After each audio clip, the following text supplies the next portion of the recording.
Welcome to E town news, जहां आपको मिलेगा daily dose of Bollywood news, Hollywood news, fashion trends, TV and social media से जुड़े हर update. A show which gives you the day's lowdown of all the best happenings in the world of glamour. तो इंतजार किस बात का? Let's take a look at today's headlines. Manish Malhotra के लिए सलमान कटरीना बने शो स्टॉपर. आमिर खान ने किया एक्सप्लेन क्यों वो फिल्म्स में शेयर करते हैं प्रॉफिट. फिल्म मोगल पर अक्षय कुमार ने दिया अजीब सा रिएक्शन. वेडनेसडे इवनिंग को मनीष मल्होत्रा का ऑट कुट्योर 2018 फैशन इवेंट रहा एक ग्लिट्सी और ग्रैंड अफेयर. इस फैशन शो के शो स्टॉपर थे सुपरस्टार सलमान खान और कटरीना कैफ, जो जब स्टेज पर पहुंचे तो सब उन्हें देखते रह गए. हालांकि इस स्टारी अफेयर में मिसमैनेजमेंट भी देखने को मिला. रिपोर्टेडली यहाँ आए गेस्ट्स के लिए सीटिंग अरेंजमेंट ठीक से नहीं किया गया था, जिस वजह से सेलिब्रिटीज को अपनी सीट के लिए बहुत इंतजार करना पड़ा. इंटरेस्टिंगली यहाँ प्रियंका चोपड़ा की मॉम मधु चोपड़ा को भी किया गया स्पॉट, जिन्होंने प्रियंका और अमेरिकन सिंगर और एक्टर निक जोनस से प्रियंका के वेडिंग रूमर्स को क्लियर करने के साथ ही ये भी बताया कि सलमान खान की फिल्म भारत से प्रियंका की एग्जिट के बाद प्रियंका के अनप्रोफेशनलिज्म और सलमान की नाराजगी की रिपोर्ट्स कितनी सच हैं. मैम, प्रियंका की शादी की खबर आ रही है, बस आपसे जानना चाहिए कि दिन हमसे ज़्यादा आप लोगों को पता है. नहीं, लेकिन मतलब भारत से भी आउट हो गई हैं, ऐसे खबर आ रही थी कि सलमान नाराज है, अब प्रियंका ने फिल्म अचानक में छोड़ दिया, अनप्रोफेशनल भी मैं कहा. तो नहीं कह सकती हूँ, आप उनसे पूछ लें जरूर. शादी कंफर्म है ma'am. Well, the show marked the celebration of 13 years of Manish Malhotra's illustrious design label, जो inspired है from the old world magic of the Indo-Persian era. इस शो के लिए जहां मनीष ने कटरीना के लिए डिजाइन किया एक sequin embellished lehenga choli with a flowy bell sleeves cape, वहीं सलमान के लिए मनीष ने डिजाइन किया पठानी सलवार कुर्ता और जैकेट. इस फैशन इवेंट के बाद अब जल्द ही Salman Katrina on screen film Bharat में नजर आएंगे, जो नेक्स्ट ईयर ईद पर रिलीज होगी. For Jyoti Singh, zoom, Mumbai.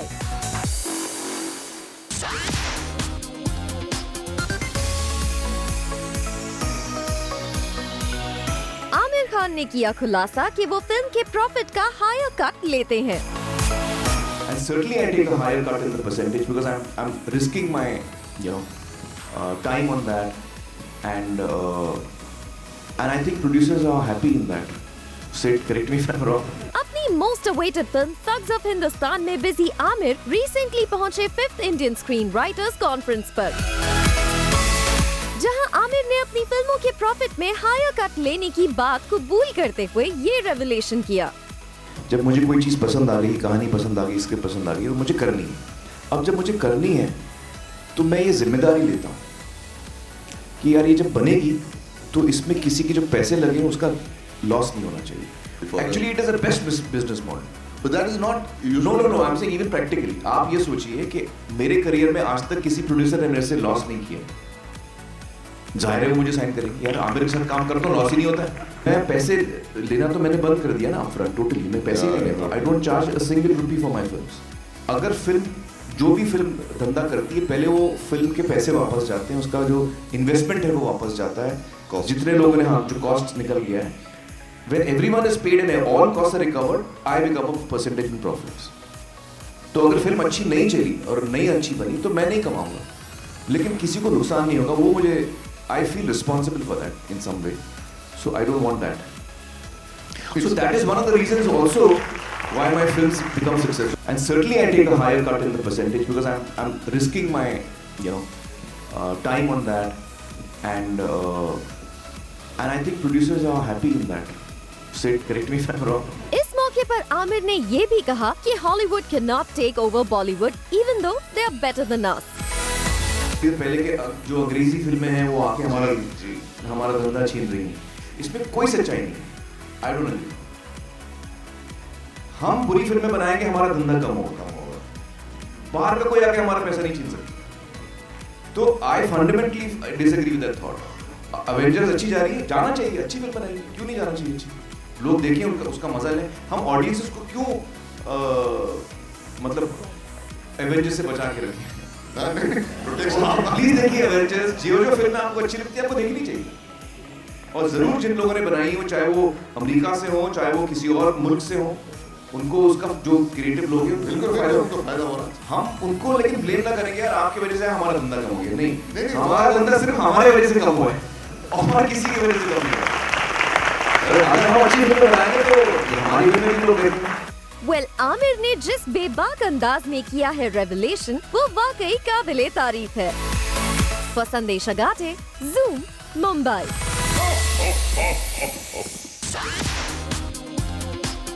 If I have to ask you, if there's an alternate choice, you think who can play, Gulshan Kumar's role in film, who would you think? I don't think anybody beside me. सुना आपने अक्षय कुमार को। आखिर अक्षय ये किस बारे में कर रहे हैं बात? तो जैसा कि आपको पता है कि म्यूजिक स्टार गुलशन कुमार की बायोपिक मोगल से अक्षय कुमार की एग्जिट के बाद ये रिपोर्ट्स आई थी कि रणबीर कपूर अब इस फिल्म में लीड रोल में दिखाई देंगे।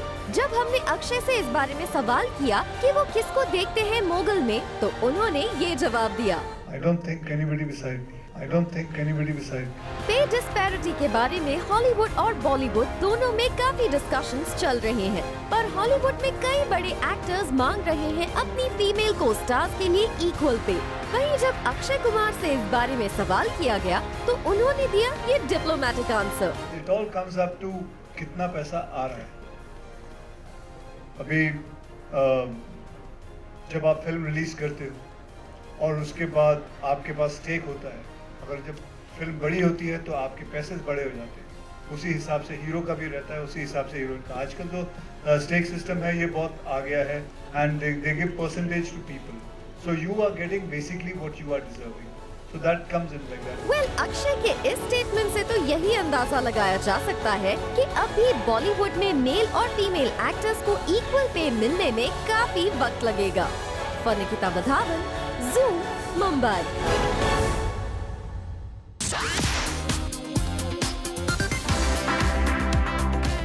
फ्राइडे रिलीज हो रही फन्ने खान के मेकर्स ने एक बार फिर होस्ट की इस फिल्म की स्पेशल स्क्रीनिंग, जिसे अटेंड किया फिल्म के एक्टर्स दिव्या दत्ता, अनिल कपूर और राजकुमार राव के साथ ही उनकी गर्लफ्रेंड पत्रलेखा ने। इस स्क्रीनिंग के बाद जहां राजकुमार राव ने बताया कि अपनी फिल्म को लेकर वो कितने कॉन्फिडेंट हैं, वहीं पत्रलेखा ने भी बताया कि फिल्म में उन्हें सबसे ज्यादा क्या पसंद आया। नहीं, आई थिंक जब आप अच्छी फिल्म बनाते हैं तब इतनी बटरफ्लाई नहीं होती। जब आपको शक होता है कि पता नहीं क्या बना है यार, तब बहुत बटरफ्लाई होता है। And I am very excited for the film because I am very proud of it. बहुत पसंद आया एक्चुअली मुझे। ऐश्वर्या मैम और राज का भी जो रोमांस था वो भी बहुत अच्छा लगा, स्पेशली वो गाना बहुत सही है। फन्ने खान के साथ इस week new commerce Mithila Palkar और सदर्न एक्टर दुलकर सलमान और इरफान खान की फिल्म कारवां भी रिलीज हो रही है। और वेडनेसडे को जब इस फिल्म की स्पेशल स्क्रीनिंग होस्ट की गई तो यहाँ नजर आए सनी सिंह, विकी कौशल, अली फैसल और सुमित व्यास जैसे actors. Bureau report, zoom, Mumbai.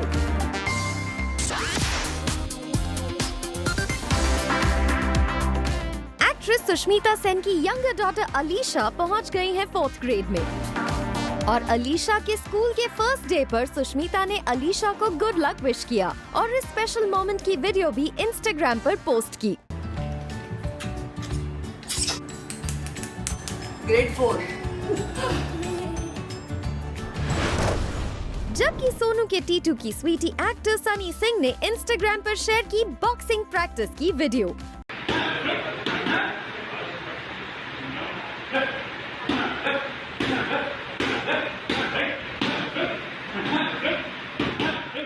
तो जहां सनी ने रिवील किया कि वो कैसे रखते हैं खुद को फिट, वहीं एक्ट्रेस शिल्पा शेट्टी ने भी शेयर की वाटर योगा क्लास से ये video. Yoga in the pool, huh? Yoga in the pool. What is happening? वहीं डेजी शाह ने भी अपने वर्कआउट सेशन के ग्लिम्सेस अपने फॉलोअर्स के साथ इंस्टाग्राम पर किए हैं share. Bureau report, zoom, Mumbai.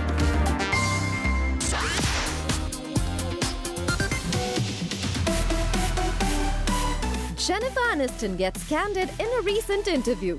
Jennifer Aniston को लेकर पास्ट में कई तरह की बातें हो चुकी हैं। But in a recent interview, the star decided to once and for all shut down all the assumptions about her and opened up on a lot many things. Setting the records straight about her personal life, Jen ने कहा कि उन्हें लेकर कई तरह के misconceptions चलते आए हैं, like Jennifer cannot keep a man, or that Jennifer doesn't want to have a baby because she's selfish and committed to her career.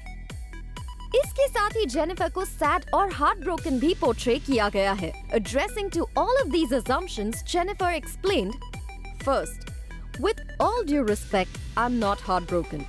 And second, those are reckless assumptions. No one knows what's going on behind closed doors. No one considers how sensitive that might be for my partner and me. They don't know what I've been through medically or emotionally. There is a pressure on women to be mothers, and if they're not, then they are deemed damaged goods. Maybe my purpose on this planet isn't to procreate. Maybe I have other things I'm supposed to do. Further, जब Jennifer से पूछा गया if she has ever faced sexism in the industry, she boldly went on to say, I've definitely had my share of sexism in the media. Women are picked apart and pitted against one another based on looks and clothing and superficial stuff. When a couple breaks up in Hollywood, it's the woman who is scorned. The woman is left sad and alone. When was the last time you read about a divorced, childless man referred to as a spinster? जब इसी interview में Jennifer से पूछा गया if she has ever faced harassment at workplace, Jennifer ने बताया कि past में ऐसा कई बार हुआ है when an actor has tried to make sloppy moves on her. लेकिन उन्होंने उन सिचुएशंस को हैंडल किया है by walking away. Jennifer said that she has never been taken advantage of by someone in power. On the other hand, she revealed that she's been treated worse verbally and energetically by some women in the industry.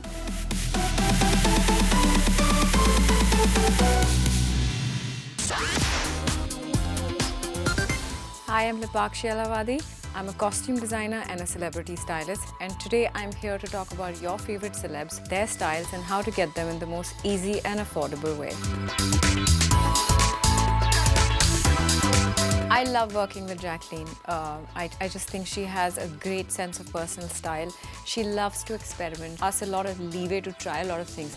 And that is why this is one of my all-time favorite looks, because there's a very interesting belt that was on top of these shorts, which makes it kind of, you know, look very different from what you usually see. And she also kind of loved it. It's a black lacy bodysuit, where we kind of lined it with a black corset inside. We wanted to keep the top slightly plain so that the shorts kind of get highlighted. We did nice grungy boots with it. The whole look was very grungy, so we tried the messy hair. We kept the hair up and, you know, kind of the fringes coming out. I think the whole look kind of married itself and kind of came out really nice. In this outfit, the shorts as the hero of the outfit, the center of attraction. The applique shorts are kind of busy, cool, quirky, fun. So you can wear this kind of during the day or in the evening. So I've kept the top slightly easy. It's a see-through lace top again. We've lined it with spaghetti and a tube top inside. So I've kind of kept the top easy, and so the center of attraction is still the shorts. Any kind of cool accessories which is more about you and who you are and where you are going, you can put it all together and make this look work for you. Prithvi has a really nice girl next door vibe to her. That's why we picked up this nice vibrant orange dress for her with ruffled sleeves, nice plunging neckline to make it slightly more sexy. Has a nice scarf length feel to it with a front slit.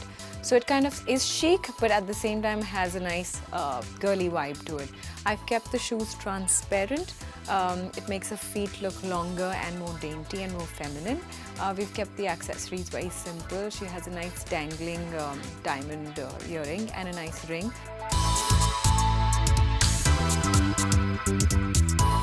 So the model is wearing a bodycon orange dress. It has an adjustable shoulder. You can make it one shoulder, you can make it off shoulder, you can do a string of chains, you know, around your neckline, you can do big hoops, you can do studs. I mean, keeping the vibe, which is very girly, very summery, you can do any kind of accessory or no accessory look with it.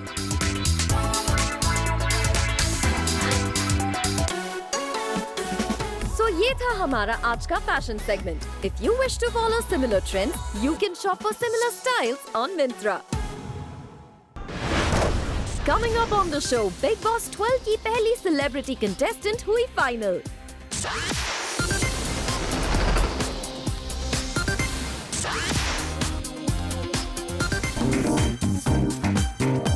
Popular TV star सृष्टि रोड़े एक बार फिर सुर्खियों में है. सृष्टि सलमान खान के popular reality show big boss season 12 की वजह से पिछले कुछ दिनों से खबरों में है. सोर्सेज की माने तो सृष्टि को शो के मेकर्स ने किया है अप्रोच और सृष्टि ने बिग बॉस 12 के लिए कॉन्ट्रैक्ट भी साइन कर लिया है, जिसका मतलब साफ है कि सृष्टि बिग बॉस 12 की पहली सेलिब्रिटी कंटेस्टेंट बन गई हैं. इससे पहले ये खबरें आई थी कि सृष्टि के फियांसे मनीष नागदेव को भी शो के लिए किया गया था अप्रोच. हालांकि इस बारे में दोनों ने अभी तक कोई कॉन्फर्मेशन नहीं दी है. Two of the most talented actors of Indian film industry coming together. तो fireworks trailer में होना ही था. And that's exactly what I see. I see fireworks in the trailer. There are two self-made men sitting in front of me. You know, did that bring back memories of the struggles that you had when you were trying to make your life in Bombay? Well, of course, to be honest with you, मैं हमेशा पीछे मुड़ के नहीं देखता हूँ, कोशिश यही करता हूँ. और ये भी मैंने अपने सीनियर्स जो इस इंडस्ट्री में रह चुके हैं उनसे ही सीखा है कि it's never don't look back. But इस फिल्म के दौरान ऑब्वियसली शूटिंग जो जिस तरह की ये कहानी है, जिस तरह का किरदार था, तो I had to look back. It was fun looking back. And जब मैंने राज के साथ भी पहली बार जब मुझे पता चला कि राज ये फिल्म कर रहा है, तो मैंने बोला चलो यार एक और फन गाना आ गया, क्योंकि इनकी भी जर्नी जो है ऐसी ही शुरू हुई है. But yeah, those days were also exciting, you know, when the only struggle was to get that first film. Now, of course, I feel the struggle is much more to juggle between like which film to choose and which one not to do, and to dates. I think this is a hard struggle, harder struggle than what it was earlier. Struggle है कि मैं 3-4 फिल्में और मैं choose कर रहा हूँ कौन सा. Isn't that a better struggle to have? It is, but it's tough to say no sometimes. You know, it's harder to say no. Yeah, no, for everyone. I think all the actors, because sometimes people take it personally. They don't see from where you are coming from. They take it very personally. How can he or she say no to my project or my film? आपके लिए मुश्किल होता है अनिल जी ना बोलना लोगों को, मतलब when your friends come in or with good script? I think जितने जल्दी आप ना बोलें उतना बेटर है. नहीं मुझे ऐसा लगता है for that other person, not for myself, for the other person, so that he can move on. Because I feel nobody is irreplaceable. Yeah. There are certain directors who pursue you again and again and again and again. जैसे Zoya थी. Zoya, so I respect her more because I kept on saying no to her and she kept on pursuing. And आप मुझे suggest कीजिए कि कौन ये role कर सकता है. Even for फने खान, जब पहली बार ये फिल्म मुझे ऑफर हुई थी, तो अपना राकेश मेरे ख्याल से काफ़ी साल पहले, तो उन्होंने मुझे इस फिल्म का DVD दिया था. 2 साल तो मैंने देखा भी नहीं. फिर उसके बाद उन्होंने फिर मुझे पता चला कि कोई दूसरा कलाकार कर रहा है, एंड घूम फिर के फिर दोबारा ये फिल्म मेरे पास आई. फिर मैंने उस दिन देखा. तो ऐसा ये सब चलता रहता है. जब आपके का टाइम अच्छा हो रहा होता है, you'll see a lot of people around you. When you're in success, you'll see a lot of supporters. When you're failure, obviously has not too many friends. Has that happened to you? I remember after Kai Poche, I didn't have anything for almost 8 months. But I had Kai Poche and I was very proud of that film. I still am very proud of that film. But there was never a plan B for me. So that would just keep me going. For me, acting is more than anything. Did you ever have a plan B in your head? Like, चलो ये नहीं हुआ तो क्या? तो plan B. हाँ, एक आध दो बार ऐसे जहन में जब काम नहीं सही वक्त सब काम जब नहीं हो रहा, तो मैंने बोला स्क्रिप्ट लिखूंगा मैं. सो 1-2 स्क्रिप्ट भी लिखी दिमाग में, कभी लिखा नहीं. तो मैंने स्क्रिप्ट लिखूंगा, मगर यही था कि और कुछ तो कर नहीं सकूँगा, मैं फिल्मों में ही कुछ करूँगा. हम अच्छे दिन की बात करते हैं. डू यू थिंक ये हमारे इंडस्ट्री के लिए भी अच्छे दिन हैं? This is my very feeling कि जिसको काम आता है, जिसको क्राफ्ट आता है, उनके लिए इससे बेहतर टाइम नहीं आ सकता. It's just amazing and wonderful times to be an actor. I think that's something which Manoj sir told me, Manoj Bajpayee, that तो बहुत लकी है कि अभी आया. हमारे टाइम में आता ना बहुत पापड़ बेलने पड़ते हैं. That's true, right? Yeah. I remember Sonam Vasant had written this really beautiful post about the kind of comments that she used to get about how her body is not being perfect, and how as women you have to overcome all these insecurities. What are your thoughts on it? That's why I admire Sonam so much, that she's come out in the open to talk about it, and Matter of fact, through her, I've learned so much. There is a lot of respect. Now, these days, I do films. Like, for example, when I went on the sets of Veere Di Wedding, मैं ढूंढ रहा था कोई लड़का तो कहाँ है कोई लड़का set पे. You know, the whole set was about, there were about 40 to 50 girls working on that film. You know, the writers, the assistants. Usually हम लोग काम करते थे. Used to be 1 or 2 girls, you know. But now there are. It's fantastic. The whole atmosphere, the respect. Women are coming into their own in this business. And एक वक्त था राज कि जब मैं स्कूल पास करे कॉलेज में गया था तो कुछ हम लोग 13 फ्रेंड्स थे. उसमें से 12 लड़कियां थी और मैं सिर्फ एक अकेला लड़का था. सब होते यू नो इस टाइप के जो लड़के होते थे उनको बोलते थे अपनी बीवी से डरता है, डोमिनेट कर सकते हैं लड़कियां इसको डोमिनेट करती हैं. It's not a question of dominate. I love to be making the film special. Great, thank you so much to end it, Raj. I think it's like the second film with him. Next we have another film as well. Yes. So are you hoping another one is hoping soon? I'm sure whenever there's a character for me, I'll always be there. He knows it, and yeah, I'm always. Matter of fact, I am telling him, यार ढूंढ यार कुछ script तेरे पास ज़्यादा script है, तू young है तो तेरे पास ज़्यादा लोग आ रहे होंगे. तो मैंने बोला यार कुछ ऐसी स्क्रिप्ट मेरे पास भेज दे. मैं तो सब एक्टर को बोलता हूँ जो भी आप लोग रिजेक्ट करो तो मेरे घर भेज देना. On that note, thank you so much. Lovely chatting with you all. And as you see, they are honest as they are in the film. Funny Khan for you. Rudrani Chatraj with camera person Pramod and Aditya. So bye.